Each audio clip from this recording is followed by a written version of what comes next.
आपको बताना चाहता हूं, इतने सारे युवाओं को बताना चाहता हूं कि आप एक बार भारतीय जनता पार्टी की सरकार बना दो।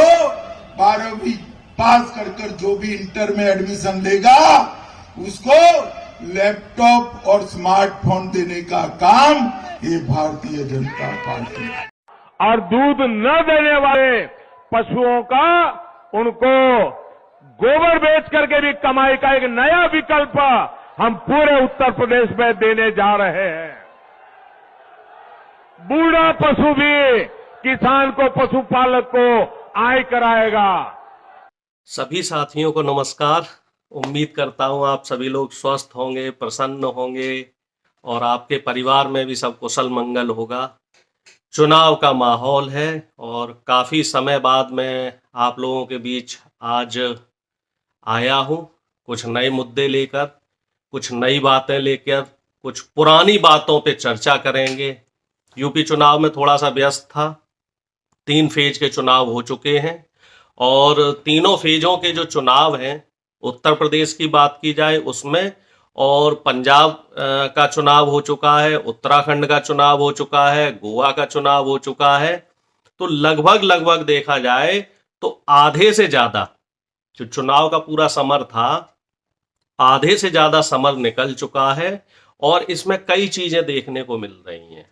जहां एक तरफ भारतीय जनता पार्टी के जो नेता हैं, विधायक हैं, उन्हें जनता के विरोध का सामना करना पड़ रहा है, वहीं दूसरी तरफ जो विपक्ष के नेता हैं, विपक्ष के नेता चाहे वो प्रियंका जी हों, राहुल जी हों, अखिलेश जी हों, जयंत जी हों, स्वामी प्रसाद मौर्य हों, ओम प्रकाश राजभर हों, तो इनका जनता के बीच में क्रेज बढ़ रहा है। अभी एक वीडियो देखने में आया था, बुलंदशहर का वीडियो था, कुछ पुराना वीडियो है, आप लोगों ने भी देखा होगा, जिसमें लोकतंत्र के लिए देखिए इस समय जो नफरत का दौर चल रहा है, नफरत के इस दौर में लोकतंत्र की खूबसूरती देखिए। अखिलेश जी और प्रियंका जी, अखिलेश जी जयंत जी एक साथ थे, प्रियंका जी का भी काफिला आ रहा था। बुलंदशहर की घटना है, दोनों लोगों का आमना सामना हुआ। मजे की बात ये देखिए, कार्यकर्ताओं ने भी, समाजवादी पार्टी और आरएलडी के कार्यकर्ताओं ने और साथ ही कांग्रेस के कार्यकर्ताओं ने एक दूसरे का स्वागत किया और दोनों पार्टी के जो नेता थे, गठबंधन के नेता और कांग्रेस के नेता, दोनों ने एक दूसरे का अभिवादन किया।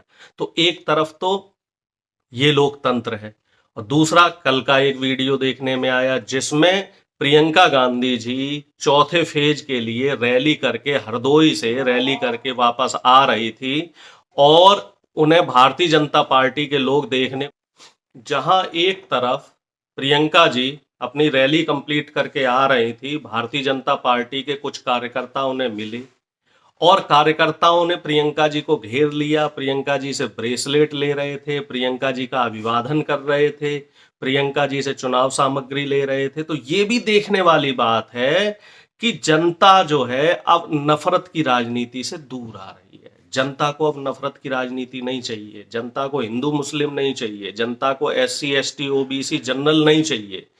जनता को अब चाहिए रोजगार, जनता को चाहिए अब विकास, जनता को चाहिए महिला सुरक्षा, जनता को चाहिए किसानों की डबल आय, जनता को चाहिए लेबर लॉ। और इन तमाम मुद्दों में भारतीय जनता पार्टी घिरती हुई नजर आई है। 2-3 दिन पहले का एक वीडियो इसमें मैं आपके साथ मैंने शेयर किया है, उसे भी देखना। 2-3 दिन पहले का एक वीडियो था जिसमें अमित शाह जी ये कहते हुए नजर आए थे, रायबरेली से में शायद वो रैली हुई है, वो ये कहते हुए नजर आए हैं कि 12वीं पास करके अगर कोई बच्चा इंटरमीडिएट में जाता है तो बीजेपी उसे टैबलेट और लैपटॉप देगी। अब उनमें थोड़ा सा ये ज्ञान होना चाहिए कि 12वीं के बाद महाराज इंटरमीडिएट नहीं होता है, 12वीं के बाद ग्रेजुएशन होती है। अब है क्या, सत्ता में इस समय ऐसे लोग बैठे हुए हैं जिन्हें ना तो शिक्षा से कोई लेना देना है, ना ही शिक्षा के महत्व का उन्हें पता है। अब प्रधानमंत्री जी की कल रैली हुई, तो प्रधानमंत्री जी की रैली में प्रधानमंत्री जी ये कह रहे हैं, जैसे 2019 से पहले का एक वीडियो आपने देखा होगा जिसमें प्रधानमंत्री जी साफ तौर पे पकौड़े तलने को रोजगार बताते नजर आ रहे थे, वहीं कल की रैली में ये कह रहे थे कि जो गाय दूध नहीं देती हैं वो एडिटेड वीडियो नहीं है। जो गाय दूध नहीं देती हैं उनका गोबर निकालेंगे और उसको भी रोजगार की श्रेणी में लाएंगे। पिछले 8 साल की बात कर लीजिए, रोजगार देने की बात तो छोड़ दीजिए, जो मोदी जी ने जो वादे किए थे कि हम रोजगार देंगे, हम शिक्षा का स्तर बढ़ाएंगे, हम महिला सुरक्षा का स्तर बढ़ाएंगे, हम किसानों की आय डबल करेंगे।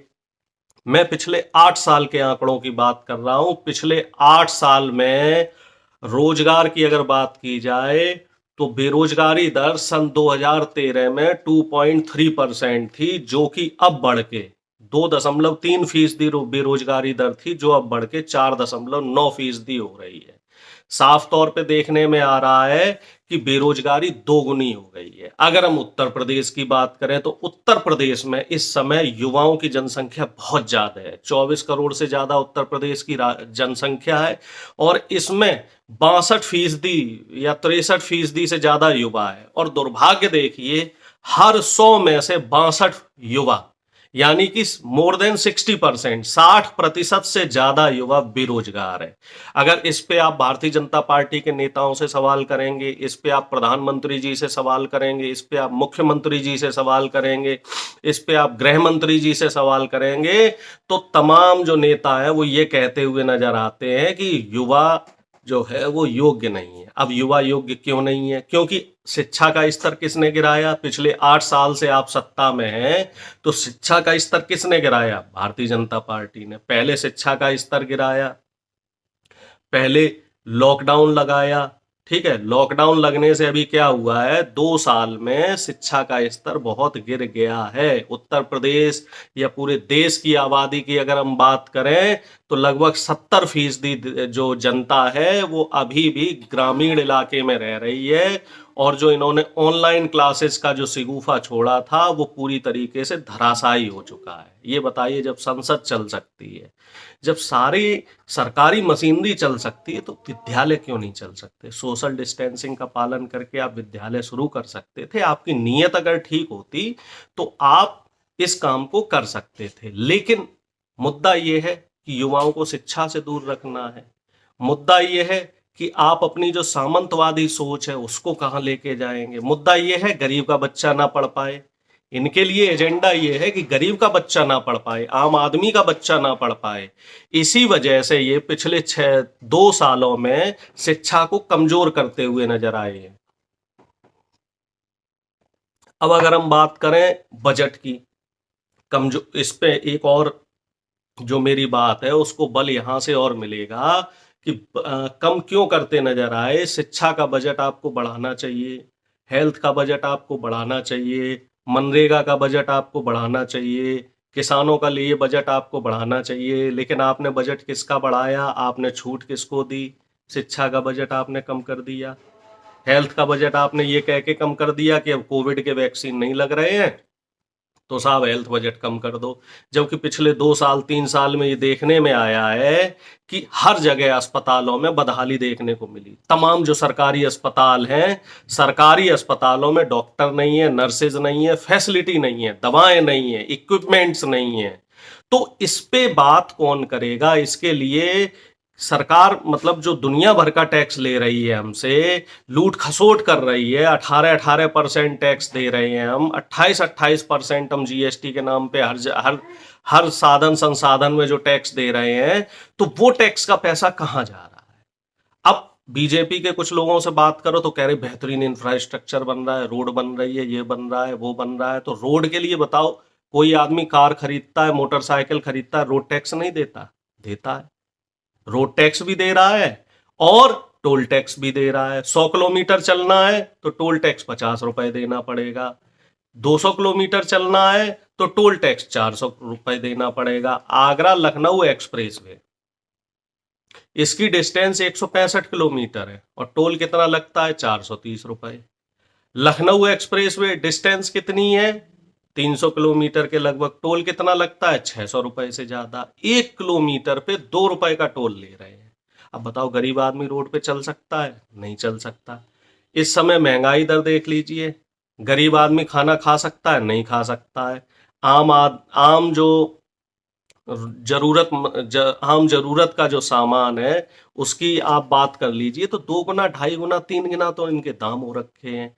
और अगर हम आमदनी की बात करें, खास तौर से हम किसानों की आमदनी की बात करें, पहले 46 रुपए एक दिन की किसानों की आमदनी होती थी, जिस पे बीजेपी ढोल पीटती रहती थी कि कांग्रेस कुछ नहीं कर रही, कांग्रेस कुछ नहीं कर रही, नेहरू गद्दार हैं, गांधी गद्दार हैं, कांग्रेस देशद्रोही है। अब वही किसानों की आय इस समय 26 रुपए है एक दिन की।